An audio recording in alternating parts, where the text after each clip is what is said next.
Welcome to JT Sales Advantage Programs.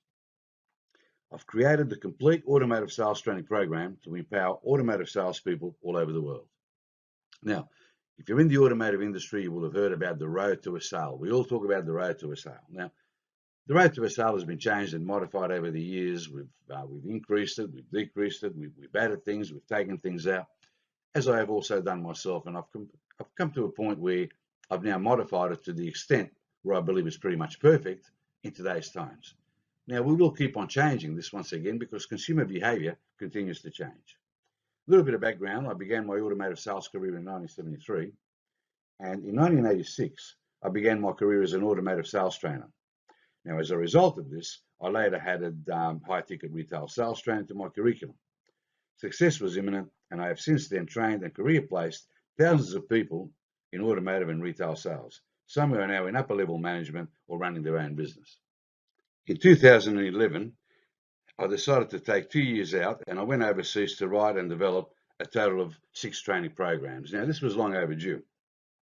These programs are the Sell and Profit, Wake Up, Create the Opportunity, Customer Service, How to Influence Anyone Positively, and my latest edition, obviously after years and years of research, is now the Complete Automotive Sales Program, which is what you're about to learn now.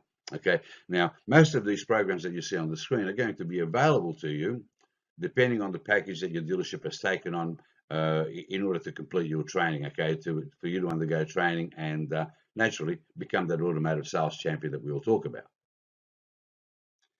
All of my programs are available online 24 hours a day, 7 days a week, from any computer, laptop, tablet, or mobile device anywhere in the world. Now, this particular program that you're taking now, I'm assuming, I imagine that because we have a reasonable amount of downtime in any dealership, right, that your manager is going to allocate a certain amount of time to you each day or every couple of days for you to take certain sections of this particular program, okay? Now, in order for you to proceed from one section to another, there will be a quiz at the end of each section, which you need to complete, otherwise the program will not let you go forward. And at the end of the program, there's going to be a total general quiz, once again, which you'll need to take so that you can actually print out your certificate. Okay, this particular program covers 19 major learning sections, and they will be as follows. Okay, so I'll run you through the sections before you begin so that you know what you're up for and what's coming ahead.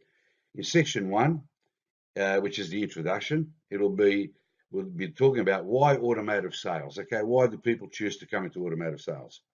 Very importantly, who are our customers? How to create a database. Another very important item is creating sales opportunities from outside sources. You know, we don't just sell cars to people who walk into the showroom. Staying in touch with our customers and our prospects, and of course, time management. In section 2, which is preparation, the topics will be that salespeople come from all walks of life. I mean, you know, you do, I do, we all come from different walks of life, and we all have different reasons why we've actually joined this industry, okay? We're also going to talk a little bit about attitude. I've always maintained that I can actually teach a monkey how to sell cars, but I can't teach a monkey with a bad attitude, okay? So attitude is going to play a paramount important role into this program and into our life, I guess, into our career. We're going to talk about looking at you, okay, your presentation and so on, how customers perceive you. And of course, body language, our body language and their body language. Very important, because when people speak, we might hear the words, but what we really look at is the body language, okay? So if your body language is not in sync with what you're saying, then the whole thing becomes out of whack. Section 3 will be dedicated to emotional selling, okay? We're going to talk about what actually is selling. What does it mean to sell? You know, people say, oh, I sell things. What do I sell? Why? What does it represent? Very importantly, what motivates people to buy, okay? The reasons why people buy anything. We're going to talk about creating emotional ownership ahead of purchase, how to build value into your product, and how to read your customers. Section 4 is about taking action. We're going to go through the what if factor, you know, all the things that people think before they actually sign on the dotted line, as we put it. So what if, you know, what if I can get it cheaper? What if I can get it better? What if I'm getting ripped off, etc. How to take actually control of the sale. We're going to control that sale. It's important that we take charge and not the customer. Now, how do we do this? Once again, we do this with control questions. So we're going to learn the control questions which are required for us to be able to become the compass, to take charge. Also, being aware of boxed in questions. These are questions that we might ask which are going to box us in a corner, which is not a good thing, obviously, and how to actually lead the sale with questions.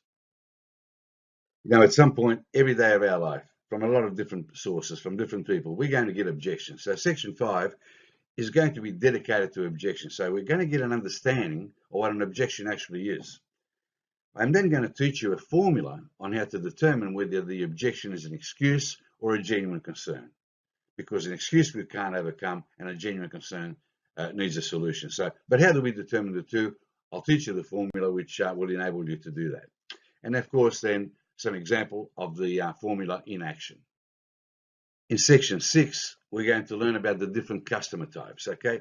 We're going to talk about previous and loyal customers. How do we treat these people? How do we deal with these people? We're going to talk about referred customers, discount customers, people who just want a best price and so on, impulsive customers, need-based customers, wandering customers, which you will have heard the term tire kickers. I personally don't believe that anybody's a tire kicker, okay? People are coming into your dealership.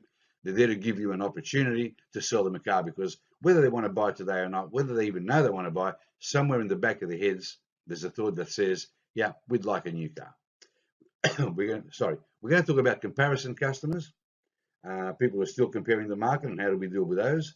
Scout customers, when they can't make a decision because we're going to need a third party to make the decision. We're going to talk about the ready customers, people who are ready now. And very, very importantly, building a relationship, because at the end of the day, we're going to build a relationship with that customer. If we don't have a relationship, we're not going to have a sale. Okay, once we've got our selling foundations, we're finally going to get to the road to a sale in 10 easy steps. Now, the road to a sale, I want you to see that as being your GPS. Okay, what is a GPS? It's a navigation system. And whenever we're going somewhere where we don't know the area, we don't know the streets, we might have a slight idea on how to get there, but what we do is we turn on our GPS. Okay, these days you turn on your phone, you go to Google Maps, you call out the address, you punch it in, and away you go. And it guides you there. Now, the road to a sale does exactly that. So what we're going to learn here is a process. The first thing we'll learn is the process of the actual sale. And then we're going to dissect each section. So the 10 steps will be initial customer contact in the first instance when a customer walks into your showroom floor. How do we approach them? Assess and identify customers' needs and wants. What questions do we need to ask in order to be able to determine what we can show the customer, which leads us to a pre-selection of the vehicle, what to show. Now, I can't show if I don't know. So going back to step number 2, assessing and identifying, is very, very important. Demonstration drive. Please, let's not call it a test drive in front of the customer. Okay, we don't want the customer to test the drive or test the car. We want the customer to build those emotions. In step number 5, we'll be talking about the presentation of features and benefits, more commonly known as the 6 position cell, where I believe there are 7 positions, and we're going to show those as well. We're then going to get an emotional commitment to ownership. It's pointless negotiating figures or working out trading evaluations if the customer does not have an emotional commitment towards that vehicle. Number 7 will be trading evaluation. Okay, what do we do? How do we get the car valued? What does the customer do in the meantime? And so on. In section number 8, obviously how to cost up a new vehicle, because cars come up at a base recommended retail price. Now, what else do we need to add on? And let's cost it out. Step 9 and step 10 I've combined into one, which I've made the negotiation and closing of the sale, because at the end of the day, closing does not happen right at the end. Closing happens the minute you open your mouth. But in negotiation, that leads us to the actual closing. Okay, so we've got a whole section on negotiation and closing. So once again, let me run you through those 10 steps. Okay, in the first instance, it'll be initial customer contact on the showroom floor. When and how to greet your customers once they've entered your dealership. Step number 2, assess and identify, what are the customer's needs and wants. How to get the information you need by asking the correct questions and once again, taking control of that sale. Step number 3, which is in section 10, will be pre-selection of the vehicle. So you need to decide what you're going to show these customers based on the information that you've been able to obtain. Section 11 will be about step 4, which is the demonstration drive and how to actually build emotions. But more importantly, what do we do throughout a demonstration drive? Okay, so it's going to be a bit of a complex section, and I really can't wait to get to it so that I can explain it to you. In section 12 will be step 5, presentation of features and benefits, once again known as the 6-position sell, but there are in fact 7 positions which I'm going to show you. Okay, now there's been a lot of talk about the 6-position sell and presentation of features and benefits. I've got to tell you, to this day, I'm yet to find a salesperson who actually knows their product correctly. So don't be one of those. Make sure that you gain that product knowledge so that once you start on your presentation of features and benefits, you become the expert. And people will listen to an expert. They will not listen to someone who doesn't know what they're talking about. Section 13, which is step 6, will be a reasonably short section because there's actually a couple of phrases that you will need to ask people in order to obtain that emotional commitment to ownership. Section 14 is step 7, which is trading evaluation. I mean, every dealership runs differently. You've come back from your drive, you've gone into the office. Now you've got to get the customer's car valued. What do? Do you take it down to a valuation bay? Do you take it down to the used car department? Does your valuer come up and do it? Does your manager organize it for you? So on and so on. The different scenarios on how to get a car valued. But more importantly, whilst that's getting done, what do we do with our customers? Section 15, which is step 8, costing of the new vehicle. Okay, very important that when we cost up that car, that we do get all the inclusions and things that the customer wants, and that we don't forget anything, so we don't get to the end of the sale, and after we've closed the sale and got the paperwork, the customer says, oh, but hang on, I actually want to change my mind. I want that blue metallic paint and so on. So how to cost up a new vehicle. In section 16, what I've done is I've combined step 9 and 10, which is negotiation and closing, because one leads to the other, okay?